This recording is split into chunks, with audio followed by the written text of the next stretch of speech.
2 over x plus x over 3 equals to 7 over 11. So, papansin nyo, magkaiba yung denominator.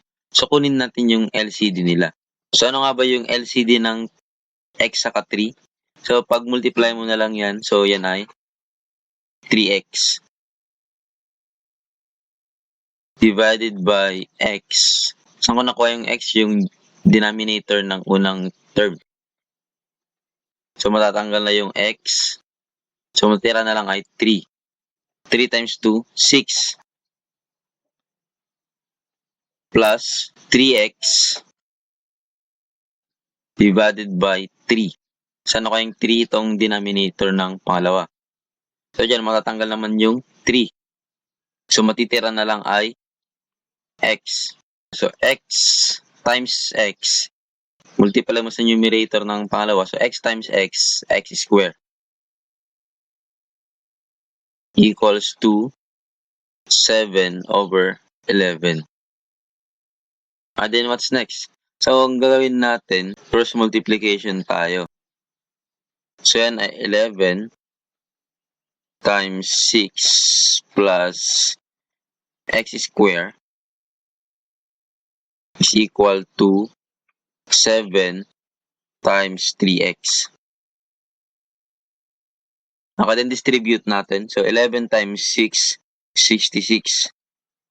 11 times x square. So, may positive 11x square. And then equals to 7 times 3, 21. So, 21x yan. And then, next, yung 21x, ilipat natin sa kabila. So, dito, unahin natin yung x square. So, yan ay 11x square. Ilipat natin yung 21x, magiging negative 21x plus yung 66. And equals to 0. So, ito na yung sagot. 4 over x minus x plus 1 over 5 is equal to 3 over 5. Kung napapansin nyo, magkapareho nung denominator tong x plus 1 over 5 tapos 3 over 5. So, ililipat natin yung isa. Then, 4 over x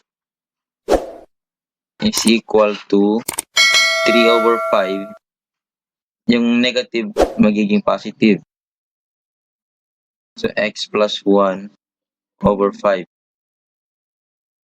Pwede natin pag-addin. So, 4 over x is equal to 3 plus x plus 1 over 5. Then, cross multiplication na natin. So, 4 times 5 is equal to x times 3 plus x plus 1. So, distribute na natin. So, 4 times 5, 20 equals x times 3, 3x plus x times x, x square plus x times 1, x. Then, yung 20, lipat natin sa kabila. So, x square plus 3x plus x minus 20. Yung positive 20 may negative 20. And then, combining like terms, ano yung magkaparas dito? So, 3x saka x. So, yun ay x square plus 3 plus 1, 4. So, 4x niyan. Minus 20 equals to 0. 3 over x minus 2 plus x over 3 is equal to 2 over 3. So, napapansin nyo paras yung denominator ng x over 3 saka 2 over 3. So, ilipat natin siya sa kabila. So, yan ay magiging 3 over x minus 2 equals to 2 over 3 minus yung plus magiging minus. So, x over 3. So, yan ay 3 over x minus 2. X minus 2 is equal to 2 minus x over 3. Okay, then cross multiply na natin. So, 3 times 3, Yan ay 9.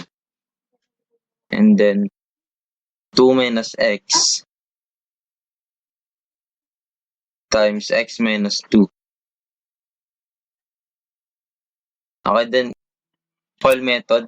Evidence FOIL method. So, 9 is equal to 2 times x, 2x. 2 times negative 2, negative 4. Then, negative x times x, negative x square. Then, negative x times negative 2, yan ay positive 2x. Okay, so combining like terms, yan ay magpaparas dito, 2x saka 2x. So, yan ay 9 is equal to 2 plus 2, 4. So, 4x na yan. Minus 4 minus x square. Okay, then ilipat natin sa kabila. Okay, so negative x square may positive x square. Yung positive 4x may negative 4x. Then yung negative 4 may positive 4 plus 9 equals to 0. Combining like terms of 4 tapos 9. So yun ay x square minus 4x. 4 plus 9 is 13 equals to 0. So ito ang video natin para sa araw na ito. At sana nag-enjoy kayo at may bago kayong natutunan. At huwag kakalimutang mag-like, mag-share, at mag-subscribe at pinutin na rin ang notification bell para updated kayo sa mga bagong video.